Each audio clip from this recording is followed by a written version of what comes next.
Amigos, bienvenidos a una nueva transmisión más. Es un placer estar nuevamente con ustedes, servidor Irwin Rodríguez, transmitiéndoles desde su canal Pregonero Informa. Antes de irnos siguiendo la información, si es de tu agrado, apóyame con ese like, compártela para que pueda llegar a más gente y se entere de esta información. De antemano te sigo deseando, tengas un excelente día. Seguimos todavía en este maravilloso jueves 5 de enero del 2023. Si nos estás viendo por primera vez, muchísimas gracias por tu tiempo y por tu espacio. Solamente pedimos el apoyo con la suscripción para que cada día podamos ser más en esta gran familia pregonera. Señores, sabemos que este año es un año muy importante por muchas cosas, sobre todo porque empieza un proceso electoral. Y un proceso electoral en el que afortunadamente no vamos a contar con dos personajes que han marcado la pauta y que simplemente se han visto como árbitros totalmente parciales a favor de esa oposición. Simplemente con el afán de seguir defendiendo sus intereses, sus privilegios, el señor Lorenzo Córdoba junto con Ciro Murayama han emprendido un ataque en contra de Morena y ha sido más que evidente. Ahora bien, el diputado Sergio Gutiérrez Luna pues le da un recordatorio a Lorenzo Córdoba que todavía el día de ayer, en su participación en una columna del Universal, había lanzado un mensaje de despedida de cara al término de mi mandato como consejero presidente. Pues bueno, antes de que se despida el señor y les muestre qué fue lo que dijo, el diputado le manda un recadito. El tiempo no perdona. En 90 días, Lorenzo y Ciro se van del INE. Aquí les compartimos un recuento de algunas veces que han dañado a nuestra democracia, al pueblo de México. Y aquí se los presento, señores, para que ustedes vean el mensajito que le envió Sergio Gutiérrez Luna ante su recado de despedida de Lorenzo Córdoba. Y seguimos avanzando, el tiempo no perdona, 90 días para que se vayan Lorenzo y Ciro. Y aquí les dejamos un recuento de algunas tropelías que han hecho en contra de la democracia.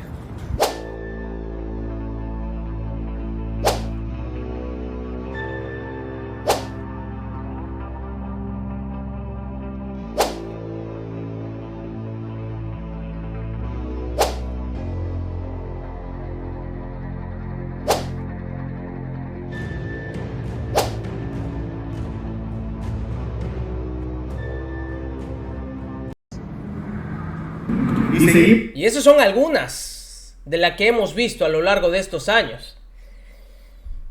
Desafortunadamente, eso es lo que sigue simplemente peleando y queriendo conservar los partidos de oposición, que van a llevar todavía a la corte la situación del plan B. Pero bueno, con esto salió primero a iniciar el año el señor Lorenzo Córdoba y luego lanzando una carta de despedida. Escuchen primero esto. Hola, ¿qué tal? En esta semana en la que inicia el año nuevo, también arrancarán formalmente los procesos electorales en Coahuila y en el Estado de México. Esto quiere decir que comienza la etapa de preparación de esas elecciones con todas las actividades que ello conlleva y que son garantías para tener elecciones libres y auténticas como lo establece la Constitución. Todas esas garantías permitirán que el domingo 4 de junio la voluntad ciudadana se manifieste una vez más en libertad para elegir a quienes gobernarán esas entidades en los próximos 6 años. En Coahuila, más de 2.2 millones de ciudadanas y ciudadanos serán convocados a las urnas para elegir tanto a la gubernatura como a las 27 diputaciones del Congreso local. En tanto que en el Estado de México, más de 12.6 millones de personas inscritas en el padrón electoral podrán votar para renovar la gubernatura del Estado. Se trata de dos entidades con una intensa vida social y política, en donde la contienda por los poderes públicos transcurrirá por cauces legales, con un debate abierto de cara a la sociedad sobre las propuestas y proyectos de quienes aspiran a gobernar y con todas las garantías democráticas para que la ciudadanía pueda ejercer un voto libre e informado y que el INE y los órganos electorales locales vamos, como siempre, a garantizar. Para que todo ello ocurra, y lleguemos a la jornada del 4 de junio en condiciones idóneas, hemos firmado ya convenios de colaboración entre el INE y los organismos públicos locales electorales de Coahuila y del Estado de México. Y próximamente lo haremos también con el Tribunal Electoral del Poder Judicial de la Federación, con el objetivo de garantizar la integridad electoral en dichos comicios. Cabe aclarar que estos procesos no se verán afectados por eventuales cambios en las leyes electorales ni por los relevos que habrá en el Consejo General del INE en el mes de abril. Precisamente, esa es una de las virtudes del marco normativo vigente y del sistema electoral que hemos construido en las últimas décadas: generar plena certeza sobre las reglas de la contienda democrática y garantizar la autonomía de las autoridades electorales, que se trata de condiciones mínimas para contar con elecciones confiables. Es esa certeza en las reglas, que hoy ya son inamovibles en el caso de esos dos importantes procesos electorales, lo que ha permitido la renovación pacífica de los poderes públicos en México en las últimas décadas. La capacidad de celebrar elecciones creíbles y confiables para la ciudadanía, con altos estándares de calidad técnica, con la posibilidad real de alternancia en el poder y sin el fantasma del fraude, es uno de los principales legados que este INE dejará para las futuras generaciones y una construcción colectiva que debemos reconocer, aquilatar y preservar durante muchos años más. Por eso, para garantizar que en el futuro sigamos teniendo las mismas certezas y garantías de elecciones libres y auténticas, es que este año daremos una intensa batalla jurídica para defender nuestra democracia, que es de todas y todos, y no solo de una mayoría, por muy legítima que sea. No habrá un solo recurso que dejemos de presentar, una sola instancia a la que dejemos de recurrir para evitar una regresión autoritaria. Puedes encontrar información sobre las elecciones de Coahuila y el Estado de México en las páginas del INE y de los organismos públicos locales electorales correspondientes. Infórmate, involúcrate y participa, porque con nuestro INE contamos todas, contamos todos. Aprovecho para desearles a todas y todos un feliz y democrático 2023. No, pues la felicidad que tenemos es que en abril el señor se va de una vez por todas de la presidencia y se lleva a su monaguillo, Ciro Murayama. Yo creo que ese es el mejor regalo que tenemos los ciudadanos para este 23. El mejor regalo. Pero lanzó su cartita el señor en esta columna en el Universal, que aquí se las presento rápidamente, de cara al término de mi mandato como consejero presidente del INE el próximo 3 de abril. Es para mí un privilegio, y fíjense ustedes nada más, con todo el descaro, que eso también ya lo habíamos hablado, el señor regresa a la UNAM, cosa que no debería de ser. Fíjense. Sigo. Es para mí un privilegio volver a colaborar periodísticamente o periódicamente en la que fue y sigue siendo mi casa editorial, El Universal. Mil gracias por la espera y por la renovada oportunidad de ocupar esta trinchera y desde aquí seguir defendiendo nuestra democracia. Es decir, que el señor regresa y se suma a El Universal, ahora como un colaborador periodístico. Fíjense ustedes nada más. El 2023 está llamado a ser un año en el que la batalla por defender las reglas del juego democrático y con ello las condiciones de integridad electoral que hemos construido a lo largo de las 3 décadas entrará en una fase decisiva. Desde hace tiempo he sostenido que nuestro sistema electoral se funda en 5 grandes pilares: la autonomía e independencia de las autoridades electorales, el servicio profesional electoral del INE, la estructura desconcentrada permanente del instituto y su colaboración con las OPLES, la gestión de un padrón electoral del que depende la emisión de la credencial para votar, de manera autónoma del gobierno y en las condiciones de equidad en la competencia política. Todas ellas son afortunadamente garantías que están establecidas, protegidas en la Constitución, frente a los vaivenes de la política y las mayorías simples.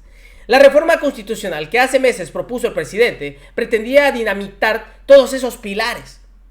Afortunadamente, para la salud de nuestra democracia, no alcanzó los votos requeridos. Lo que se puso en marcha, el Plan B, es decir, la modificación a 6 leyes secundarias para el que la mayoría oficialista contó con los votos necesarios, Ante la inminente entrada en vigor de esos cambios, cuando el Senado concluya el trámite legislativo a principios de febrero, debe alertarse que estos contravienen abiertamente las bases del orden constitucional en la materia y abren la posibilidad a que las elecciones ya no tengan las características de confianza y certeza que hoy tienen, o que incluso su efectiva realización esté en riesgo a causa del desmantelamiento que se propone inculcar al INE y sus capacidades operativas.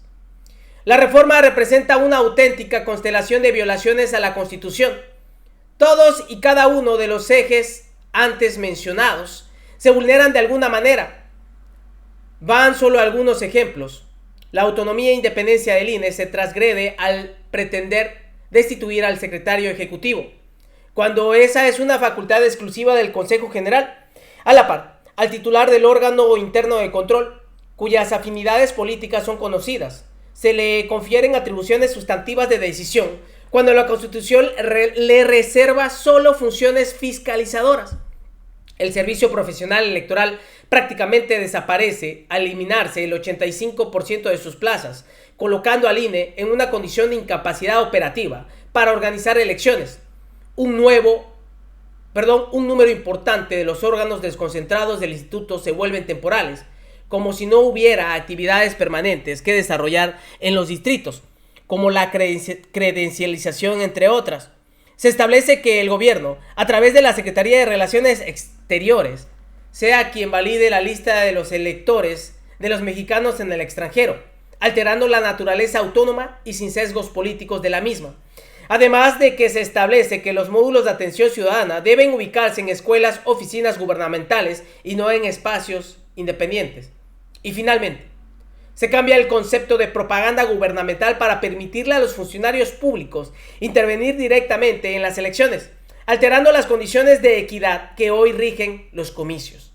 Es decir, a través de cambios legales se pretende erosionar e incluso nulificar las garantías constitucionales que nos permiten elecciones libres y auténticas. Ante esa clara embestida contra la democracia, desde el INE no dejaremos de presentar un solo recurso, ni acudir a toda la instancia jurídica posible, a fin de salvaguardar un sistema democrático que, como toda construcción colectiva, a todos y todas nos corresponde proteger.